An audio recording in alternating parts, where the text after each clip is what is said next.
Dans un avis consultatif, l'avocate générale de la Cour de justice de l'UE condamne la loi hongroise restreignant la représentation des personnes LGBTQ+. Des drogues plus puissantes et plus accessibles, l'Agence de l'Union européenne sur les drogues tire la sonnette d'alarme dans son rapport annuel. L'Organisation météorologique mondiale met en garde contre l'augmentation des risques liés à la fonte des glaciers et appelle à investir davantage pour mieux prévenir ces catastrophes. Le ministre britannique du Commerce souhaite faciliter les déplacements des personnes entre le Royaume-Uni et les pays de l'Union européenne, une mesure qui témoigne du rapprochement entre Londres et Bruxelles.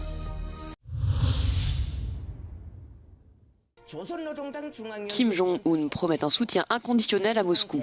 Lors de sa rencontre à Pyongyang avec le secrétaire du Conseil de sécurité de la Russie, Sergueï Shoïgu, le dirigeant nord-coréen a prédit que la Russie sortirait victorieuse de sa guerre en Ukraine, qu'il a décrite comme une cause sacrée pour la justice. La visite du responsable russe dans la capitale, la deuxième en moins de 3 mois, témoigne du renforcement des liens entre la Corée du Nord et la Russie. Dans le cadre d'un accord de défense mutuelle, Pyongyang a fourni des armes et des soldats à Moscou pour renforcer ses opérations en Ukraine. Le Conseil de sécurité russe a précisé que la visite de Sergueï Shoïgu portait sur la mise en œuvre de certaines dispositions de cet accord, ainsi que sur un hommage rendu aux combattants coréens ayant participé à la libération de la région de Koursk. Selon une agence de surveillance des sanctions de l'ONU, le partenariat entre Moscou et Pyongyang aurait conduit à l'échange de 9 millions de cartouches d'artillerie et de munitions pour lance-roquettes nord-coréens contre des équipements de défense aérienne russes. Cette coopération est jugée illégale par l'organisme onusien.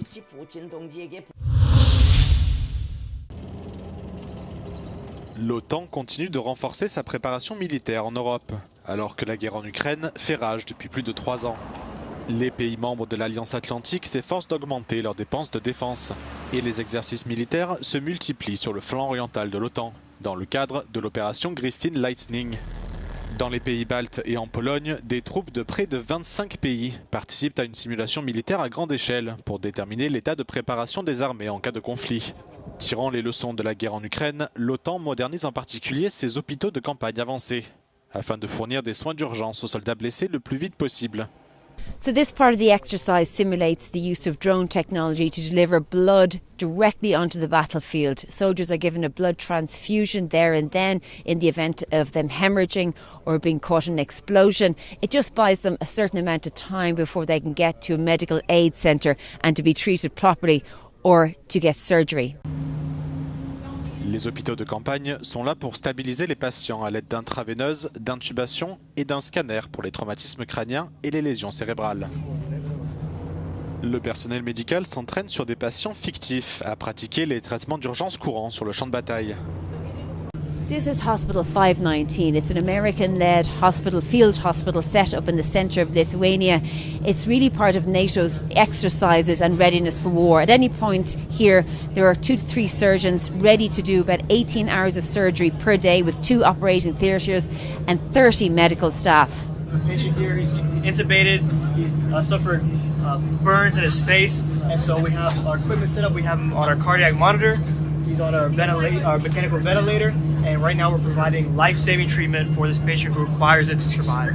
It could have been an explosion, a blast injury, something that could have obstructed his airway, which requires this ventilation in order for him to breathe, ma'am. L'hôpital dispose également d'une unité de soins intensifs et d'une section dentaire cruciale pour traiter les blessures au visage.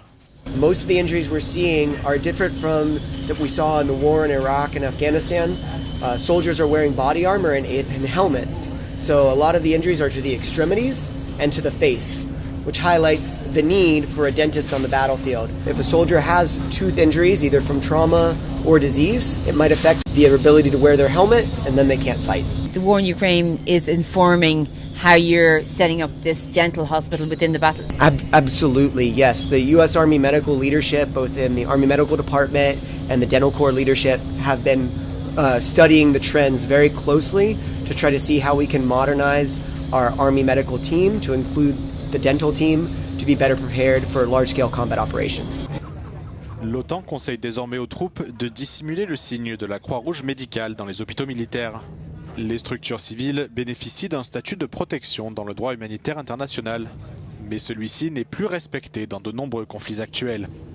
En marge des exercices de simulation, les ministres de la Défense de l'OTAN se sont réunis jeudi à Bruxelles pour évoquer l'augmentation des dépenses de défense. Dans un avis consultatif, l'avocate générale de la Cour de justice de l'Union européenne condamne la loi hongroise restreignant la représentation des personnes LGBTQ+. Présentée comme une mesure de protection de l'enfance, la loi adoptée en 2021 interdit toute représentation de l'homosexualité ou du changement de genre dans les écoles, les médias et les publicités destinées aux mineurs. Pour la conseillère juridique de la Cour, ces dispositions vont bien au-delà de la protection des enfants. Elles instaurent une discrimination ciblée et portent atteinte à la liberté d'expression, violant le droit européen et les valeurs fondamentales de l'Union. Bien que cet avis ne soit pas juridiquement contraignant, si les juges de la Cour partagent l'avis de l'avocate générale, Budapest pourrait être contraint de modifier sa législation et s'exposer à des sanctions financières. Depuis l'adoption de la loi, le gouvernement de Viktor Orban a franchi une nouvelle étape, interdisant cette année les marches des fiertés dans l'espace public, invoquant toujours la protection de l'enfance.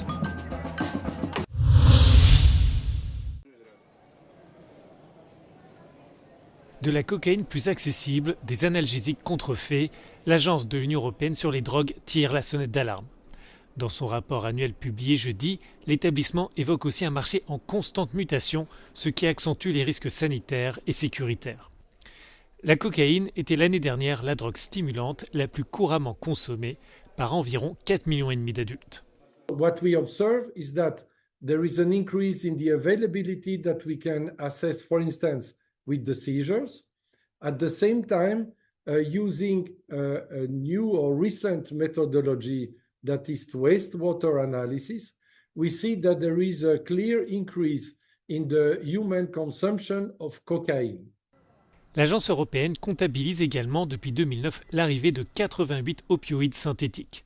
Ces substances imitent parfois de véritables médicaments, ce qui amplifie le risque de contrefaçon et donc d'empoisonnement. One of the characteristics is that they can be up to 400 times more potent than morphine, but they may also be extremely more toxic, which means that altogether, if we put the stimulants, the synthetic drugs, the synthetic cannabinoids, and the synthetic opioids and cannabinoids, overall there is a broadened offer of substances on the market. Le cannabis reste la drogue la plus consommée l'année dernière par 24 millions d'adultes, mais l'agence souligne que la teneur moyenne en THC, le composant psychoactif, a doublé en une décennie. L'Organisation météorologique mondiale tire la sonnette d'alarme. La fonte des glaciers doit devenir une préoccupation à l'échelle mondiale. Et aucun pays n'est à l'abri, quel que soit son niveau de développement. Alors que le changement climatique s'accélère, l'institution appelle à investir davantage dans la surveillance et dans la prévision. This is the new reality. We need to raise awareness of the importance of hydromet services for every single country in every single region. And that's why we advocate for more investments in monitoring. With better monitoring, we can expect to have better forecasts. And with those, we can expect to have better early warning systems in the end, to protect societies, to protect people, and to protect livelihoods. La semaine dernière, le village suisse de Blatten a été enseveli sous une avalanche massive de roches et de glace provenant du glacier Birch. Quelques jours avant la catastrophe, des experts avaient mis en garde contre un possible effondrement du glacier qui contenait 1,5 million de mètres cubes de glace. Les autorités locales ont rapidement réagi en évacuant quelques 300 habitants. Une personne est toujours portée disparue, mais les systèmes d'alerte ont permis de réduire le nombre de victimes.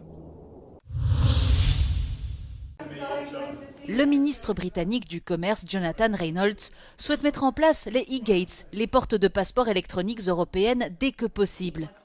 Selon lui, le système pourrait contrôler plus rapidement les passeports des ressortissants britanniques voyageant vers et depuis les États membres de l'Union européenne, depuis la conclusion d'un nouvel accord entre Londres et Bruxelles le mois dernier.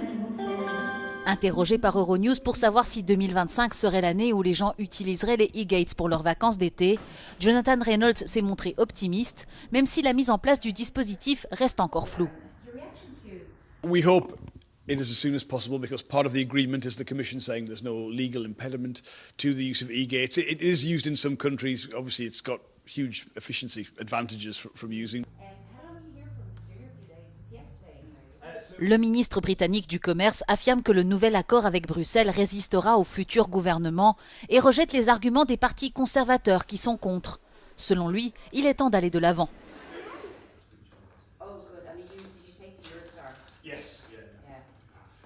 In terms of the media reaction, I'm absolutely confident that this agreement is in the best interest of the UK. It's in the best interest of the EU as well.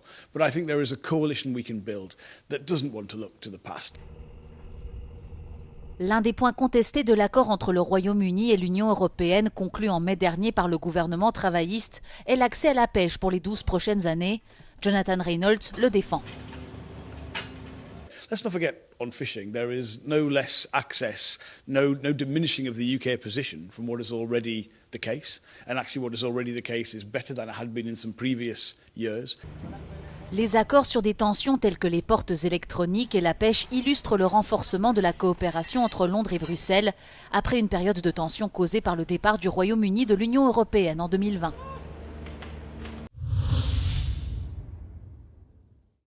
Le haka maori n'a pas sa place au Parlement néo-zélandais. C'est ce qu'ont décidé les législateurs qui ont voté ce jeudi des suspensions records pour 3 députés qui ont exécuté cette danse chantée rituelle.